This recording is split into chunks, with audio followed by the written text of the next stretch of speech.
Hey folks, today we're going to be covering Tinto Talks 36 for Project Caesar, aka EU5. No Johan this week, but St. Dave UK is going to give us a breakdown on how culture is going to work and the mechanics around languages and other things kind of linked to it. And it's a bit of a longer dev diary this week, so we're just going to get straight into the actual content of it. They do say here at the beginning, culture is a very tricky topic because it is an abstract concept, but a lot of people have very strong opinions on culture, where they should be, which culture should be when, their real life connections to culture. So he does start off this dev diary by saying, if you've got feedback for it, and as always, I will leave a link to this post in the description down below. They really want you to just focus on the mechanics of the system you'll see in this post, not about the actual feedback on where culture should be, what year, things like that. They want that to be done in the Tinto Maps posts, which they do every week, where they show off a little bit of the map, all the different versions of that, so population, culture, all those kind of things. Leave that kind of feedback to those posts. The actual dev diary is more around the mechanics of the culture system. So with that out of the way, what is culture? Well, culture is the culmination of the vernacular, music, food, identity, ethnicity, art, and many other hard to define ideas. It is something possessed by countries, populations, and characters. It contains two main dimensions: culture group and language in the game. And you can see here Maratha, this uses the Marathi language. It is in the Indian culture group, and then the following countries have this as their primary culture. So this is how it's going to show in game. Next, they're going to talk about cultural opinion. For the most part, cultures all consider each other to be neutral, but they can also have a natural preference or aversion to specific cultures. This is represented with the cultural opinions, which in ascending order are enemy, negative, neutral, positive, and kindred. This mainly gives modifiers in various places, for example, country opinion with each other or how expensive they are while they are an accepted culture in your realm. Most of these exist in 1337, but there is a diplomatic action to change an opinion over time. And they're going to show off an example here. These are the cultures inside Aragon. You can see Catalan, Aragonese, Sardinian, all these different percentages, how much they are in this realm, and whether they are kindred, positive, not accepted, all those things they just talked about, and they're going to go into more detail in a second. Again, this is work in progress. Don't worry about the numbers too much, but that is how it's going to show in game. So pretty similar to how it is in EU4, and very similar to how like religions work in CK3. Next is cultural capacity. This represents the maximum number of cultures a country can tolerate or accept. For most countries, it starts quite low, but there are advances in each age to increase the maximum, as well as various other sources like government reforms and policies. And in this next example, they've gone back to Aragon again, and you can see the different modifiers, how you can get up to that cultural capacity. Max cultural capacity is 1 due to the following: cultural acceptance advance +1, and you can see the different ones that they have currently there as well. So again, showing you the information. We had this discussion last week. I'm not a massive fan of how the actual UI looks at the moment. I'm sure it will get changed before launch, but I do like the fact that the tooltips do give you, I think, most of the information you probably need in each example they've shown. And you can see again in the next two screenshots, each culture costs a different cultural capacity depending on its size, opinion, culture group, and language. And you can see in the first example here, base tolerated culture +1, one shared culture group, that gives a -15% modifier to this. And then the amount of population versus Catalan gives a +3% modifier to that as well. And you can see adjacent to that, cultural cost of Aragonese, based accepted culture +3, positive cultural opinion -25%, same language family as primary culture or court language. They're going to cover both of those in a second. -10%, one shared culture group, -15%. And then again, the population difference. This is given a -50% reduction to the cost of its cultural capacity. So you can see the changes there between the two different ones. Next, we're going to talk about the different kinds of cultural acceptance. This is something that is in EU4, but it is coming back for EU5. Non-accepted cultures. By default, every culture in the world is non-accepted to you. It is their default state, and at best it means you ignore them. Non-accepted pops are pretty miserable in your country and also don't provide you with any benefits at all. So that is a change because obviously we didn't have population in EU4. The next one is tolerated cultures. If you have the cultural capacity, you can elevate a culture to a tolerated culture. This will make it so the population is a little bit more content. Tolerated population will grow as normal, and they will also be that little bit happier.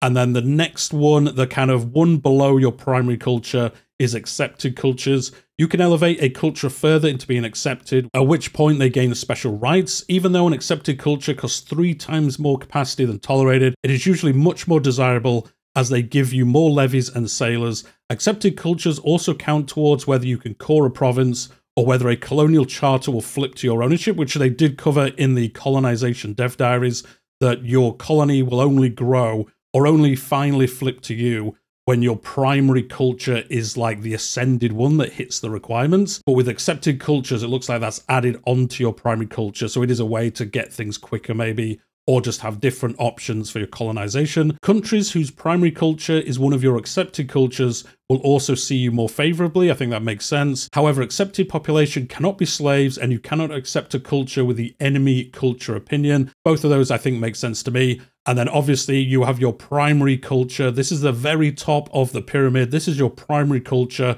and which every country has exactly one. This is the primary culture of the apparatus of state, and it is favored in many calculations. It is not necessarily the largest culture. You can find several countries where a small elite of nobles or clergy rule over the peasant masses belonging to a different culture. I think a good example of this is like the Norman conquest of England. They conquered it. They mostly spoke French or Norman, whatever you want to call it, and they ruled England. But obviously the primary culture of England, I'm going to say English, obviously wasn't English then, Anglo-Saxon, I guess. And that is a good example of this, where they weren't the largest culture, but they did rule the country over a culture that was the prominent one in that realm. Primary culture is an important gate to a lot of gameplay content, such as advances, unit types, government reforms, and so on. It's impossible to list them all here, but just know that your primary culture will have many effects on a large part of the game. So that is how they're going to specialize places, or at least add a little bit of flavor just using this system. You can swap your primary culture with an accepted culture if it fulfills the requirements, such as it becomes the dominant culture in your country, or if it is the culture of your ruler. There is also a game rule to allow you to change if it is the same culture group, which is cool, giving power to the player if they do want to do that. I guess the other way it can change, although not mentioned here, is if you have a rebellion of a lower culture type in your realm. As we've seen, if you lose those wars, the game doesn't end, but you play as the rebellion that kind of defeated your nation. So I guess that is another way it could switch in the future. With all that out of the way, they're going to talk about languages next. We've had hints towards this in the recent dev diaries. So language is attached to cultures, which is spread across 3 tiers: dialect, language, and language family. Of the 3, language is the most important and where most of the gameplay takes place. So yes, we are getting languages, but then also dialects of that language. And we also get in language families as well. And speaking of that, language families, the largest subdivision, many languages belong to a language family. For example, the Arabic belonging to the Semitic. The Indo-European family is split into subgroups like Germanic and Romance, because otherwise it would be simply too large. Languages like Basque are isolated, so it does not exist in the language family. This mostly offers a small opinion bonus and also slightly minimizes cost of things like cultural acceptance and market attraction. So it's not like a crazy set of bonuses, but it is going to affect how things work and how you interact with cultures as well in the game. You can see here a map of it. You can see the Slavic, Turkic, Romance, Celtic, all these different ones just in Europe. And then that's going to affect how much people like you, but only a small part. And then, as I said, within those, there are going to be dialects as well. But how do languages actually work? Well, every culture has a single language that represents the most common vernacular amongst its people. Languages are often larger groups that are comparable to the EU4 culture group size. And then a bit of a joke here. If anyone here has played that game, I don't think any of us have played EU4, to be honest. For example, Iceland to Sweden all use variants of the Scandinavian language, while everyone from Vienna to Hamburg will use variants of the German language. Languages have language power, which is impacted by many sources, such as which countries use it as their core language, common language, and liturgical language. Probably butchered how you pronounce that. It is expressed as a percentage of the most powerful language in the world and impacts the intensity of bonuses you get from it. And I'm sure there's going to be some weird achievements based around your language or something like that, like there is in Crusader Kings 3. And you can see here the Spanish language, the language family, how much power it has, the different dialects of it. The Spanish language is used by the Aragonese, Castilian, and a bunch of other cultures as well. The Spanish language is used as a court language by Castile and Navarra. The Spanish language is the market language for the Sevilla market as well, which they're going to talk about in a second. And you can see here the dominant language in each location as they've currently shown off already. And you can see there's a bunch of these. As we've just seen with Europe, there's French, German, West Slavic, you've got Chinese on there, you've got Mongolian, you've got Evenk, you've got Gur, you've got Nigerian, you've got all these different languages This is awesome. I actually like this system coming in and being a little bit more prominent. Again, I think it's not a massive part of the overall game, but it is cool to have this, a little bit more flavor, especially around the map. And then as we talked about earlier, there are going to be dialects. These are diversity within a language, and they have this system of dialects. They represent vernaculars that in Project Caesar's time broadly formed a dialectical continuum.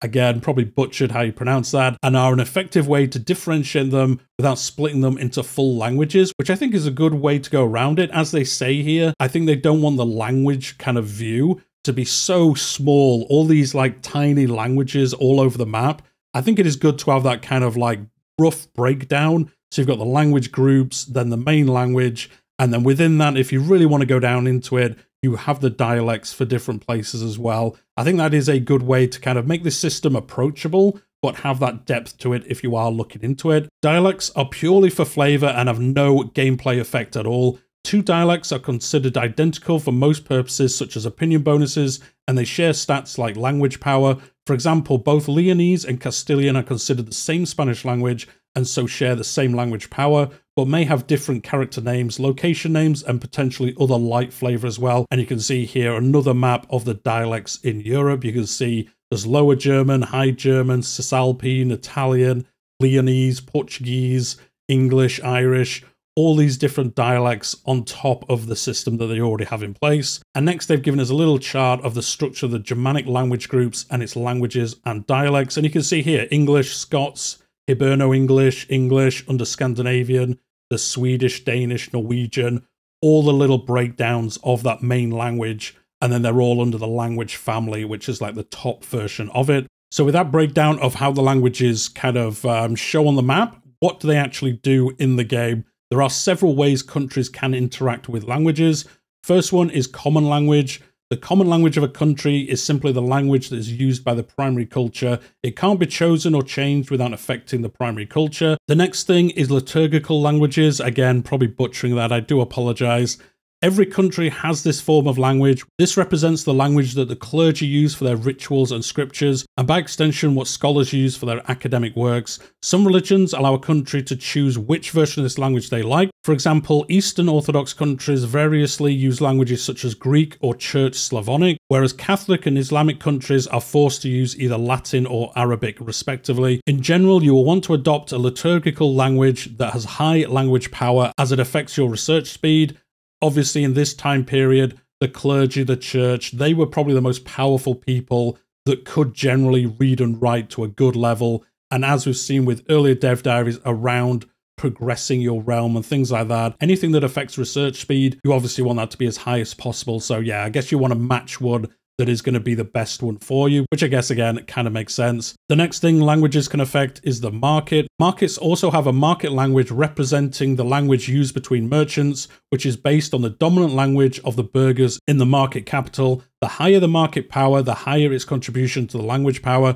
Locations will have a higher attraction towards the markets that share their dominant language, and a slightly smaller bonus if they only share a language family. So it does affect your trade as well. And you can see in this map the markets and what language they speak. So again, languages affecting a bunch of different things in the game, but not to a crazy manner. Although it does sound like for markets, it is actually going to be a pretty big modifier, at least locally in your realm. And you can see obviously English, French, Spanish, using that kind of less broke down version of the languages. It doesn't go down to the dialects or anything like that. It is mainly the main language of that market. And then the last area that language affects is your court language. This represents the primary vernacular used in formal proceedings in government. For example, it might be the language spoken in parliament or written in legal documents. Unlike the others, court languages can be changed at will. The possible languages are drawn from your primary and accepted cultures, your ruler or your overlord country. The exact court language you have chosen affects the satisfaction of various estates. Nobles will want you to have a more powerful language, whereas peasants just want it to be the common language. Burghers are happy if you use the same as your capital market language. The clergy, of course, want everything to be the religious language, so they'll always want it to be Latin in Europe for the most part. Most countries start the game with the same court language as their common language, but significant examples of where it is different in 1337 would include the Norman French in England, as we were just discussing earlier in fact, and the Church Latin in Catholic theocracies. So again, you can see here in this next map, French is the court language in England and Scotland, but obviously English would be the primary spoken language in those countries if you are actually, in that country at the time. And that is our first overview of languages out the way. Next, we're going to talk about culture groups. A culture group is a set of cultures that have some shared history with each other. Culture groups are usually independent of languages and current diplomacy, but rather represent a more geographic and genealogical connection that is difficult to represent without abstraction. Again, this is, I think, the best way they can do the culture system in a video game that isn't actual real life. A good example of this would be the British culture group. The diverse cultures of Great Britain have 3 different languages across several different countries, and yet they are still united by their shared history and cultural influence that transcends the borders. And you can see here the British culture group cultures English, Northumbrian, Scots, Welsh, Cornish, Highland, and a bunch of others here as well. And that is how that kind of like cultural overall group is going to work in the game. Very similar to how it works in other games.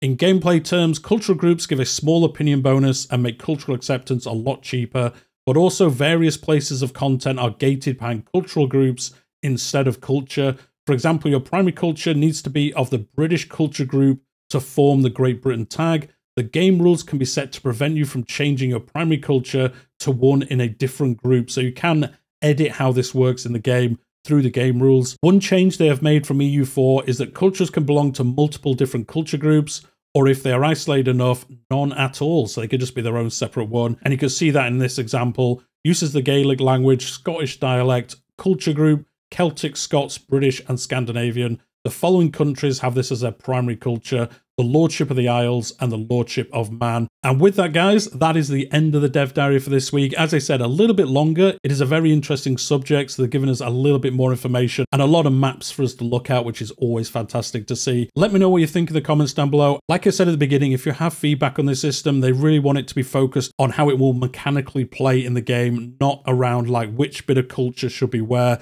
That is for the Tinto Maps post that they do. I think every Friday or Saturday. I think it's every Friday they do that post on the forums as well.